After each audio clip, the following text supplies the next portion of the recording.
But it cost me, gas was $4, by the way, actually $4.29. That's the first time I've seen it over $4. The war with Iran is ramping up once again, and you're paying over $4 a gallon on average. But wouldn't you know it, oil companies across the world are posting record profits. The mainstream headlines love to talk about economic growth, but they completely ignore what's actually happening to your bank account. The data proves it, wages are trailing way behind the massive price spikes hitting our daily lives. Nowhere is this financial anxiety more real than at the gas pump. People all over the country are jumping online to vent because the prices on the board make absolutely no sense anymore. Creators are literally posting clips from places like North Pole, Alaska, showing regular gas hitting a staggering $4.94 a gallon. When you're staring down nearly $5 a gallon, even filling up a basic, 10-year-old, 4-cylinder car is suddenly costing a brutal $67. The hikes are happening so fast it's completely unmanageable. Drivers are watching their usual fill-up costs jump instantly from $65 to $97. It's forcing working people into a corner where they are literally running out of gas while waiting on a paycheck, completely unsure if they can even afford the commute to work the next morning. Think about it, $60 used to overfill a tank by 40%, now, that same $60 barely covers a single fill-up. Every single time you tap your card, your hard-earned paychecks are melting away before you even pull out of the station. The math just isn't mattering for the working class anymore. This isn't just a number on a sign, it's a trap. When you factor in these prices, regular people are spending the first 2 or 3 hours of their shift just earning back the cost of the drive. You are literally working for free just to afford your commute. I had to put gas in the car today, and I normally don't ever pay attention to the gas, like the price of it. I would just like, I need it, let me just put it in. But it cost me, gas was $4, by the way, actually $4.29. That's the first time I've seen it over $4. I paid $20 more just to fill my tank up. $20 more, and I was on like a little bit above E, and so I paid $60 just to fill my little Buick Enclave up. Normally I can get by with $40, but nope, I had to pay $60. And I know that's probably not a lot to some people, but trust me, it is. And I know some people are like, oh, well, I pay $100, yeah, I know, I understand. But for me, my car, I'm not used to paying this much. But I gotta get to work, so just working to put gas in the car, basically. I just want to say this real quick. I had a full ass crash out about gas prices. Gas, $65 for one tank. I was paying $40 to $45 for a tank a couple months ago. I physically cannot afford it anymore. I actually can't afford it. I commute for work. I get gas every 3 days. I can't do it. And I'm tired of this shit. We live in North Pole, Alaska, and gas here is almost $5 a gallon. Diesel is almost $6 a gallon. What are the gas prices like where you live? At least it's sunny and getting warm here. That's a pro. I can't afford a daily commute. I like going to the office, I love talking to my colleagues, but I do not like what it does to my bank balance. A few years ago, my commute used to cost me £3. Now it costs me £8. That means if I went to the office 5 days a week, Monday to Friday, it would cost me £40 a week, £200 a month, and £2,000 a year, just on travel.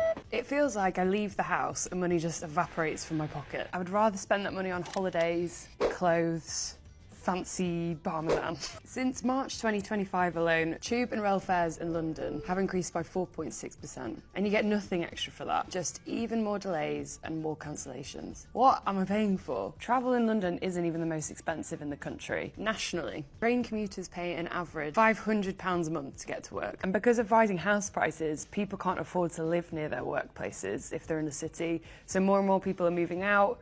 The commutes are longer and the prices are higher. And what about people that drive to work? The cost of parking in Liverpool and Milton Keynes has doubled in the past year. Is it any surprise people want to work from home? 1 in 10 companies have lost staff as a result of trying to get people back to the office full time. There are some benefits, obviously, to working in the office. It's great to have a team that you can speak to, the social element's great, but being forced back into the office is no longer affordable for many people. Indeed said the average salary was £21,000 to £31,000, which means a huge proportion of people's salary, hundreds of pounds, is just going on trains. Unless wages actually start to rise with the cost of living, it's going to be unaffordable for the majority of people to go to work every single day. I love the balance of hybrid. I like that I have the choice to come into the office, but I'm also not spending hundreds of pounds a month for the privilege.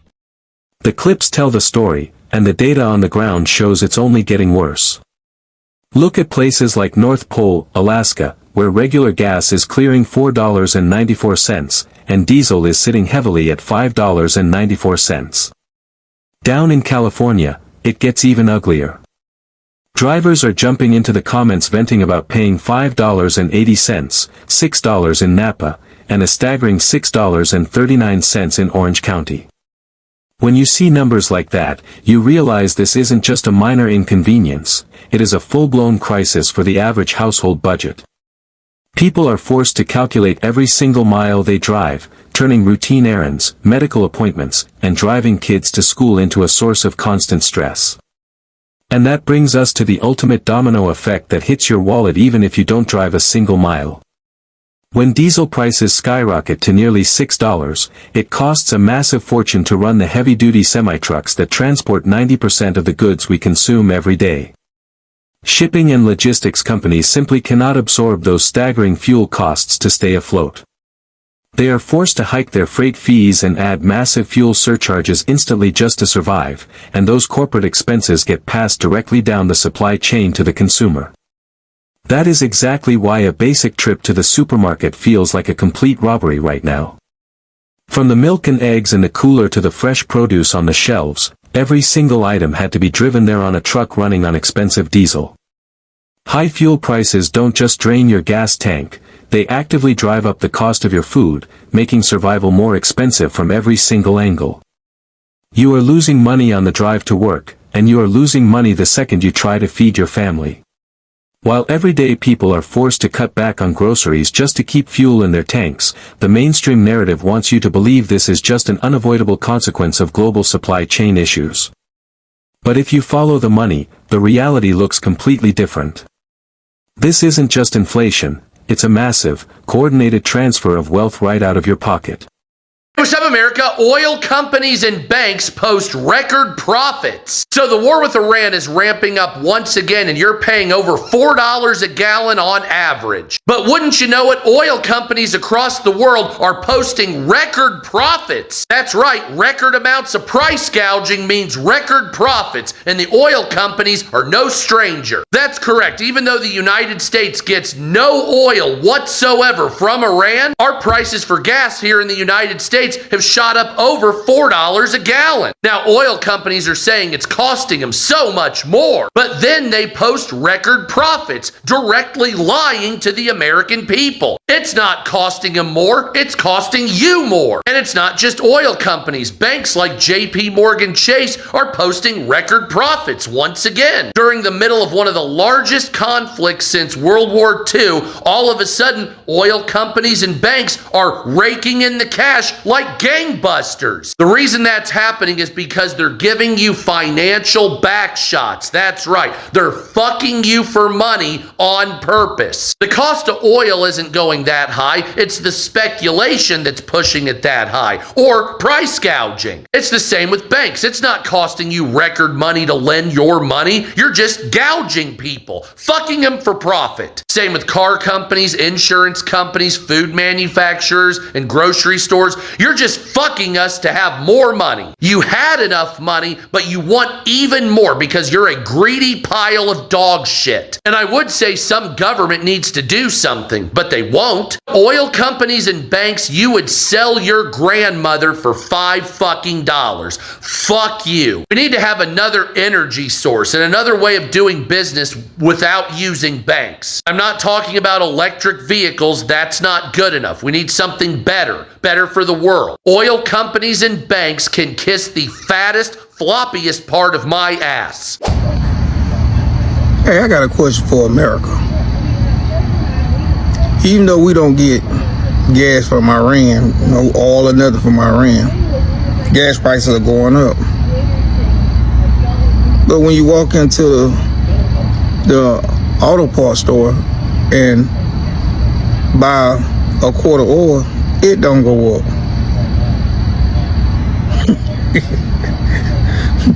Boy, America greedy, boy. Hey, they greedy. They greedy. And we paying for it. The numbers tell the real story behind your financial struggle, and they are absolutely staggering. A massive analysis recently published by oilprice.com reveals that the world's top oil companies are on track to rake in an extra $234 billion in war profits. Let that sink in for a second. While you are watching your hard-earned paychecks melt away at a regular gas station pump, massive energy conglomerates are experiencing an unprecedented multi-billion-dollar payday. They are capitalizing on global conflicts, using regional instability as a convenient shield to keep fuel costs artificially inflated while everyday working-class drivers suffer. The government talks about watchdogs and investigations, yet the policy failures continue to pile up while these corporate giants break profit records quarter after quarter. It proves that the financial anxiety hitting your household isn't some accidental flaw in the economy, it is exactly how the system is operating. The working class is being heavily squeezed from every single angle, forced to pay inflated shipping costs and ridiculous grocery bills, all so megacorporations can stack an extra $234 billion on top of their already massive bottom lines. The math isn't mathing for you, but it's working perfectly for them. When you pull back and look at the entire picture, the reality is impossible to ignore. Mainstream headlines can spin economic growth all they want, but the hard data proves that our wages are trailing completely behind the price hikes hitting our daily lives. We are living through a massive, systemic squeeze where a routine stop at a gas pump has been turned into a source of pure financial anxiety. The raw frustration we are seeing all over TikTok isn't just an overreaction, it's a survival mechanism. Drivers are watching their regular fill-up costs jump instantly from $65 to $97. People are running out of gas while waiting on a paycheck, genuinely unsure if they can even afford the commute to work the next morning. From regular gas hitting $4.94 in North Pole, Alaska, to skyrocketing all the way up to $6.39 in Orange County, California, the math simply isn't mathing for the working class anymore. And as we've seen, this crisis doesn't stop at your gas tank. High fuel and diesel costs create a brutal domino effect, forcing shipping companies to hike their freight fees instantly just to survive, which immediately drives up the price of the milk, eggs, and groceries on your kitchen table. You are being squeezed when you drive to work, and you are being squeezed when you try to feed your family. But worst of all, we know exactly where that money is going. While regular people are spending the first few hours of their workday just earning back the cost of their commute, the world's top oil companies are on track to rake in a staggering, extra $234 billion in war profits. They are using global conflicts and policy failures as a convenient shield to keep fuel costs artificially high while everyday families suffer. This isn't an accidental flaw in the system, it is a massive, coordinated transfer of wealth straight out of your pocket. The working class is being drained from every single angle, also megacorporations can hit record paydays. It's time to stop pretending this is normal, because the crushing reality on the ground proves it is anything but.